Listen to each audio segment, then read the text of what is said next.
You're listening to Buy My Merch, a Heads on TV podcast. My name is Marilyn. I'm a musician, and I've been working in digital marketing in the entertainment industry for a decade. I started this podcast as a way to ask artists what it really takes in the modern music industry to make it on your own. Asking questions like, how did you get through it when no one would show up to your shows? Or how did you survive financially when you were selling merch out of the trunk of your car? Welcome to the music industry conversation you've been looking for.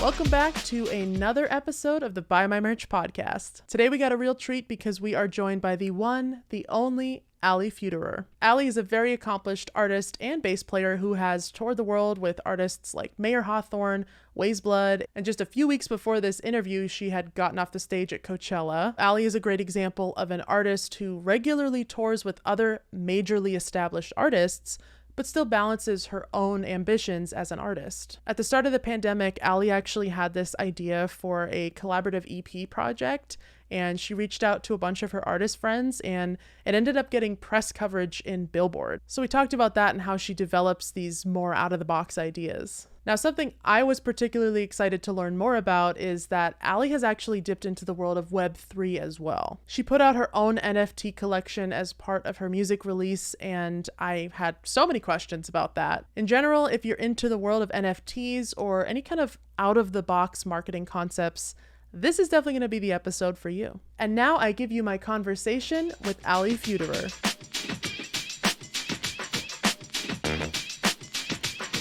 Allee just performed at Coachella. I know you saw me posting. I did. You saw me posting, but what you didn't know is I was literally in the middle of deep dusting my living room. Hell yeah. And I'm just standing there turning around, and it's Allee playing bass with Weyes Blood, and it's just like crazy. I'm just like watching Coachella while I'm dusting. Meanwhile, you were like inhaling dust in Coachella Valley. But how was the vibe this year? Dude, it was great. Was it good? Yeah, it's hot. It's fun to like grow up in LA, and like I've never played Coachella before. That was your first time? Yeah. Whoa. Yeah, but it's like been a part of my life, like my entire life. It felt like a little closer to home than most like concerts that you would play, you know? Being out on the road with Weyes Blood, what is it like getting on these lineups? I think a lot of, especially like instrumentalists, always have that question of how do you get connected with artists like that? Be a nice person and make friends for a long time. The unfortunate but true answer. I had 4 or 5 friends recommend me to this music director, and then I did an audition, which I don't really love doing auditions, and I typically just like kind of steer away from auditions. Yeah. Because there's usually just like so many people, and they already really like know who they want. But in this particular case, I was like, the music is awesome. And initially it was only for a couple shows. So I was like, oh, seems fun. Seems like a great December. You know, let's do it. How long have you been playing bass specifically with other artists on the road? I went to college for bass. And in high school, I played like semi, I don't know how you say you play professionally in high school. Some people say it, but, did that thing. Professional band. Played gigs in high school. My first band was a metal band. Yes. And we toured in high school. Love it. In like a Ford E350. And, did like all the house shows and weird bars, and I'm not sure how we did that still, but we did it. And then in college, the first artist I worked with was my friend Kaisa, who became just Kaisa.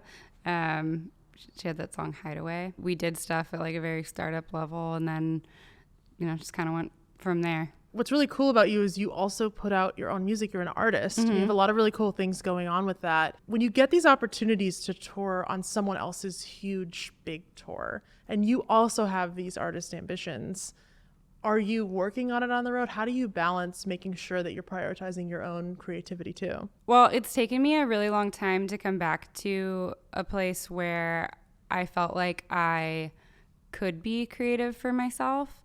In high school, I was in bands and I wrote. And then in college, I kind of adopted this like music academic mindset that like you have to do one thing and like that is your identity and that is who you are. Yeah. And I've been kind of slowly like unraveling that. And like I think 5 or 6 years ago, I was like, I'm going to learn to produce because I want to make stuff. And then as that started evolving, I was like, why am I not making stuff for myself? Like I should also just make things that I want to make. And so I think my ambitions come less from a place of I want to be like a star than like I just want to make stuff all the time.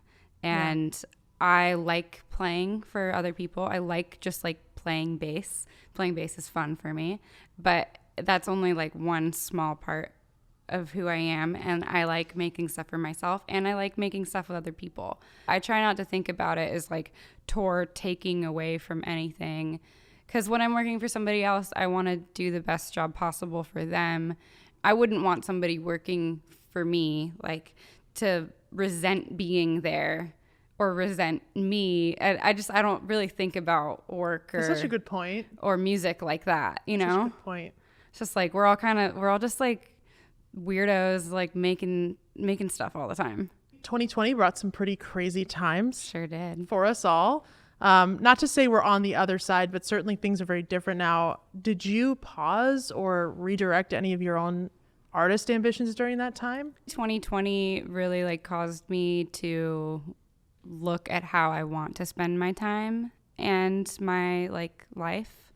At the beginning of COVID, March or April 2020, I was like, I want to make like a little EP. Anybody want to do this? Hundreds of people wanted to do it, and it was in Billboard. And I was like, whoa, this is a big project. Organizing files from like 100 different people, putting together these songs and like putting out a song a week. I was like, whoa, this is too much. I actually like didn't sign up for this. What have I done? It charted Billboard? It got a, like there was a Billboard article about it. Oh, about wow. like my Instagram post. And so then suddenly manager friends are like, how can we help? And I was like, whoa. Like the world is kind of on fire. What the hell is going on? Wait, let me back you up here. I'm very fascinated. Okay. I remember this, but not in the detailed sense. You wanted to put an EP out and did you make a conscious decision to like blow up a certain post? No, it was like a Tuesday afternoon. We're only going to be inside for 2 weeks. Anybody want to make a weird EP?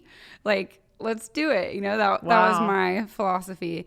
And then suddenly it felt like everybody wanted to participate. And then I was like, oh my God, I got to like figure out how to do this so it makes sense. Musical chairs were like sending files on Dropbox, and it was like all people from all over the world. Wow. So it was really cool. But yeah, then from that post, there was a Billboard article. Okay. Which I wasn't expecting. Have you now moved into other collaborations? I mean, a few of the people that I met through that project I've worked with in different capacities now. One guy who's like a really sick drummer producer in Berlin has become a friend, and nice. We work together a good amount now. I guess that like gave me some confidence. I kind of know what's going on here and time to scale up, you know? Absolutely. Well, one of my personal favorite collabs that you have done is your song Boots, which I listened to so much prepping for this season. You did that song with Jesse Peo. Can you tell me, besides that, have you guys worked on anything else? Are you working on anything else? Jesse and I are very good friends, and no, we're not working on anything else at the moment. But we're kind of like, I don't know, we always like bounce ideas off each other, and we're like in this cute little club where we help. It's like a little club of women, and we all like talk about like our business goals, like with our music. It's and awesome. Just like, you know, sounding board and bounce ideas off, and then also like a mirror to be like, actually, like I know you think that that's you, but that's not it. Such an undervalued part of a team too is that person who's not going to yes man you and is actually going to say, sure that that's what you really meant. Yeah. Or like, maybe you need to rethink that. Speaking of making music in general, you do have a really rad home studio setup, and you guys, Allie actually filmed a full tour of it for Heads on TV, so you can check that out. It's posted. I'll have to repost it. I'll just do another one because it's a little bit more. Is this breaking news? You're It's going to get a grown up. whole new tour from Allee. But I loved it. You graciously showed us around. Have you amended anything in the room? Any new things? Any new bases? How about? Well, kind of my old faithful is my Guild Starfire 2, but I just got a Starfire 1, which is also really sick. And they're all different, but I think my favorite base is my Starfire 2. Do you ever bring vintage gear on the road? Is that like a challenge? I do not do that. It's going to be something that's newer. Yeah.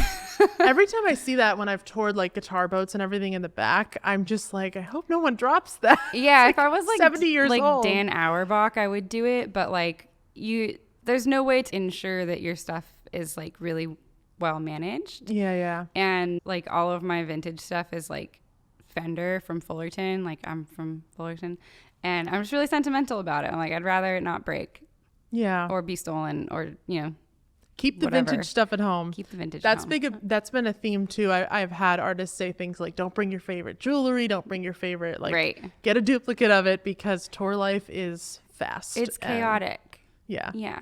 You've had the opportunity to work with a ton of cool brands. Any advice you'd have for artists who are hoping to maybe find opportunities like that? If you don't actually like a guitar, like don't ask for it. You're looking really to build a long-term relationship with any of these people. So like, I think trying to manage those relationships and understand that like they're people too, and that they have needs, and it's like where your needs align. Yeah. So that it's like a symbiotic relationship, and you're not just like, hey, give me free shit. I've chatted with artists sometimes where they think of like, well, I don't want the gear, I just want the money. It's like, well, I think you're forgetting, in the world of music, it's much better to look at the relationship and the long-term relationships you can build with brands that you love, and understand that they're trying to give you an intro handshake when they say, I'd love to send you a pedal, I'd love to send you this or that. Doesn't mean it couldn't turn into something bigger, but it's just a great piece of advice, is that have the patience with it. And if you see some of your favorite artists have someone like Gibson or Fender sending them stuff constantly, it probably took a minute to get that relationship to that level, and you kind of have to start somewhere. So Allee, I know you have been an advocate for the world of Web3, and you've dabbled in some of those projects. I wanted to ask you how you first became interested in it. I heard about this incubator called The Rattle, and I was like, this is great. London, LA, perfect. Like I can meet new people in the UK. It was a music-based program, but it had a tech component, and they would help startups and musicians get funding. And they were really into Web3, and they hosted this panel that was just basically about like the ways that crypto and NFTs and just blockchain in general could help artists. And it had never really been laid out for me in that way. I had heard that like Bjork had used blockchain like 10 years ago to distribute royalties. And I was like, oh, that's cool. But I didn't really understand it. Yeah. And then when I heard this panel, I was like, oh, that makes sense. Okay, cool. Because I feel like everybody in music is kind of just like reached complicity where we're like, this doesn't really work, but it's the best we have. This is all we got. So I was curious just like to see how it worked and to try it. This is a completely new way of thinking about collecting, owning, creation. What went into the launch of that first collection that you did put out? I started like reaching out to a bunch of different like Web3 startups and just like seeing what they were doing. And at this time there was really only Sound, which is like sound.xyz. They were a marketplace for music NFTs. But it was like super, super niche. Everything in Web3 moves fast. So like a year in normal time is like 100 years in Web3. So this was a year and a half ago, and the ecosystem was very small. I eventually just reached out to somebody who was part of the Rattle and asked them, let's talk about it. And they were like, oh, well, like mixtapes are really popular. Maybe it's just like back catalog stuff you already have. And then we just need to figure out the art component. And I was like, okay, cool.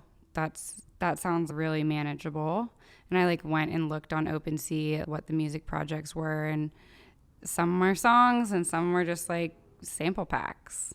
And I was like, okay, cool, let's do this. And then as I started talking to people, other people were like, yeah, I want to do that too. So like, can we do a song? And it ended up being 8 songs. And then we partnered with Emma Cole. Emma and I went and took film photos, like hundreds of them. And we paired components of the film, let's say like a cactus with a musical element. So like a kick drum. We basically made visual stems and audio stems, and then we generated the NFTs from that, and they looked like postcards. I'm so fascinated, but I'm just like absorbing the visual of this. It's such a headache. Like it should have never been that complicated. It took so much time. When I was checking out the collection, I felt like I was scrolling through a lot. So what you're saying is you were even pulling components out of the actual songs. We're making songs into fragments of songs. Okay. So there would be sections, like I think there were 3 sections per song. So when you're buying a token, you're getting a portion of a song. Mm-hmm. Basically, you're getting a sample pack of the song. That's so cool. Can you do something, if I were to buy into those, can I do something with them as a musician? Am I getting the rights to use them in anything? You are, as long as you don't resell. And if you resell, then we do a license. And that's part of the smart contract. I mean, I would never know, first of all, if you actually like cut it up and like, I don't know, reverse it. Like I'm never going to know. But if you wanted to be like a nice, honest person, cool. And then you just like come and ask for permission, and I most likely say yes. And then you can use it. Was there, when it came time to market this, did you use those images that you guys shot? Oh, no, we made like postcards. So they looked like postcards from California. And then they had like the album artwork and each component that you were buying. This world is really intriguing to me. And I think, again, like a lot of people come to it from a space of intimidation, myself included. And I just really appreciate you kind of talking about how you entered into the space, because the original launch of Web3 was in the music space was kind of an interesting, almost like an experiment of musicians being able to own quite a bit more. So I think for me, as I'm listening to it, I always am kind of thinking about how musicians are experimenting here and leaving that open for other musicians to feel that they can try it too. And I wanted to ask you too about advice you'd give other musicians who might want to expand that toolkit. You know, it sounds like to me you're saying, just try it, ask around and learn and try. Yeah, I kind of feel like, why not? Mm-hmm. It's like, it's merch. It's a shirt. It's, you know, it is. It's usually a small quantity. Digital merch. Yeah. Like buying an album. Yeah, exactly. It's like not the biggest difference is that you're really contributing in a more meaningful way to the artist's journey. Yeah. Like you're not only a financial backer, but usually on the flip side of the smart contract, the seller offers use, or it's called utility, offers a utility. So like it could be like a Zoom call once a month, or like a house show. Like there's really, the world is completely your oyster, what you would offer. So as a buyer of an NFT, you're not only getting the song, you're getting like a huge value. And in return, the artist is getting way more than they would ever see from streams. Yeah. So it's like a really like generous exchange on both sides. Wow. That was so fascinating to me. I just could talk to you about that for so long. I think also, speaking of the digital space, I wanted to talk a little bit about social media. Obviously, again, in the last 3 to 4 years, everything in that space has changed and become almost a crucial element for an artist. What are some ways that you've used it to your advantage, either as, you know, a touring bassist, an instrumentalist, or an artist? Well, I think like most people, like social media is hard for me, and I have struggled with like overusing it and underusing it. So like my current method is to not use it for anything personal. Like I don't post pictures of my dog or like inside my house, you know, it's like strictly work. And I just have added it to my like things that I have to do for work. And that's actually really given me a lot of like clear headspace, which I wasn't expecting. But then also it's like everything I post kind of has an intention. We're chatting right now in this moment at this major shift that I've observed too, and with Heads on TV and chatting with artists, where I think artists really want to take ownership back of their own social channels. And what I mean by that is it has felt for so long now that we must give everything into this space, in this digital world, and give everything to a space that could be seen by thousands. And that's, I mean, it takes a toll on your mental health and your ability to separate the digital from the physical. I think also we're told by our colleagues and just like the industry at large, like, you gotta be on TikTok, you gotta do all these things, but there's so many examples of people who don't do that and experience success. Yep. So I think, again, like just staying true to your core values and like, okay, if I'm not gonna be on TikTok and like my goals are X, Y, Z, how do I achieve those? Being diligent about marketing or like reaching your goals independently of that. Now, can I give your brain a what if? Yeah. How would you market your music right now if social media was gone tomorrow? Wild. I have no idea. I would go back to like high school and like being at Chain Reaction and standing in parking lots and flyering and yeah, like I guess you're right. I don't know, throwing parties and giving out beach balls. Beach balls? Things I've already done. So Allee confessed at the top of this interview that you guys, that was one of your earliest merch, right? Yeah. Now, when you're handing out beach balls in like a crowd environment, is chaos like imminent? It's just right away. Everyone so just fun. Beach balls. Yeah. Actually, my high school band, the metal band, we had fortune cookies as merch. And they said like really mean things. Tight. It reminds me of, as a Boston native, there was a restaurant called Dick's Last Resort. Yeah, I think they're out here too, yeah, but totally. The point was to go in and someone was mean to you. And that was what the experience for was. Sure. So I think to open the magical fortune cookie experience and be like, oh, bummer.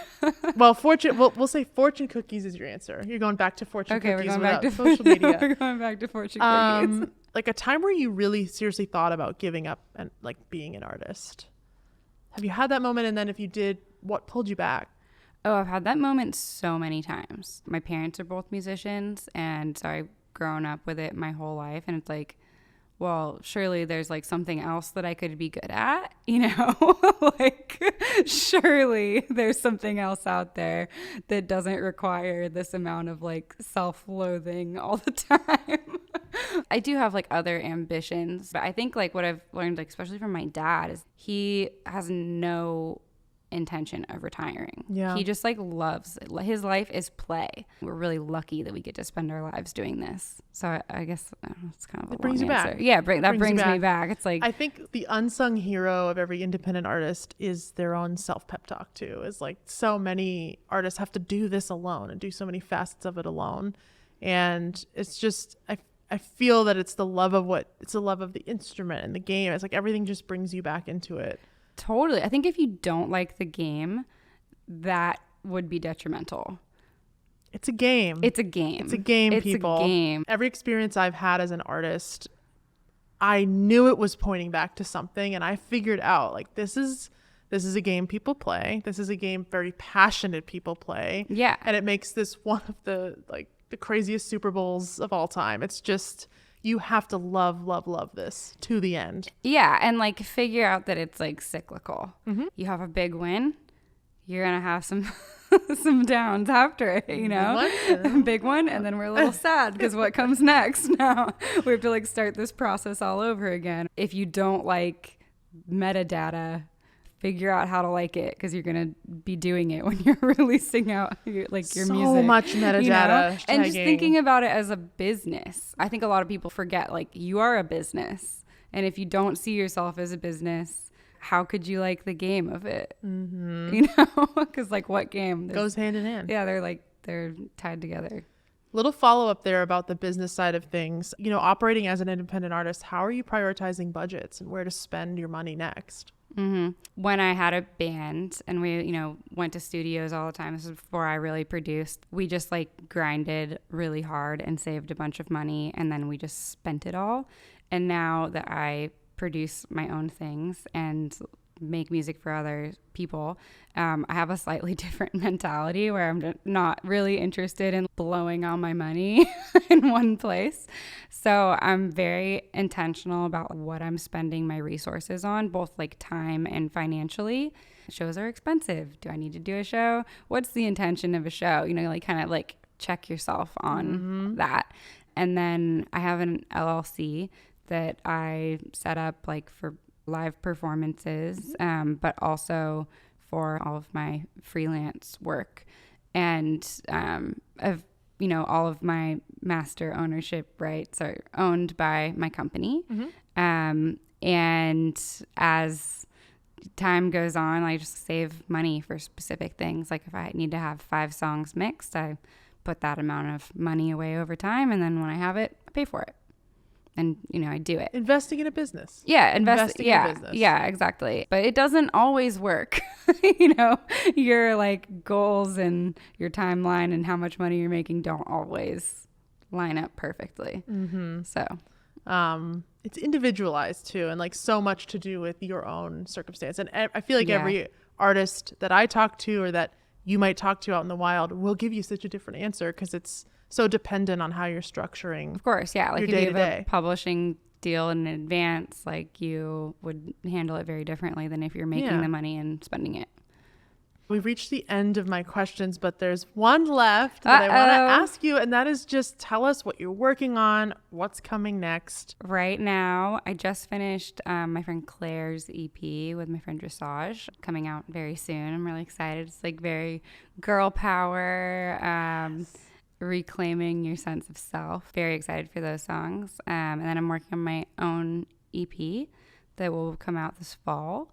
Well, Allie, I can't wait to stream all this new music. And as you guys know, Boots is one of my current favorites. So Allie and Jesse's song, you can stream that. Thank you so much. Thanks for having me. This was amazing. It's been really great.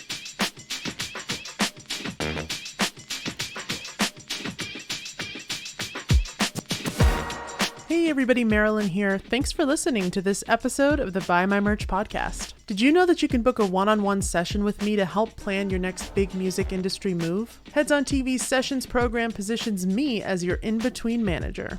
Because you're not quite ready for a full-time manager yet, but you are looking for someone you can regularly bounce ideas off of. Together, we'll work on things like release strategies, TikTok ideas, and, of course, building out your artist universe. And our first session together is always free. You can learn more about these sessions, including pricing and even my credentials in the music industry, at headson.tv/sessions. That's headson.tv/sessions.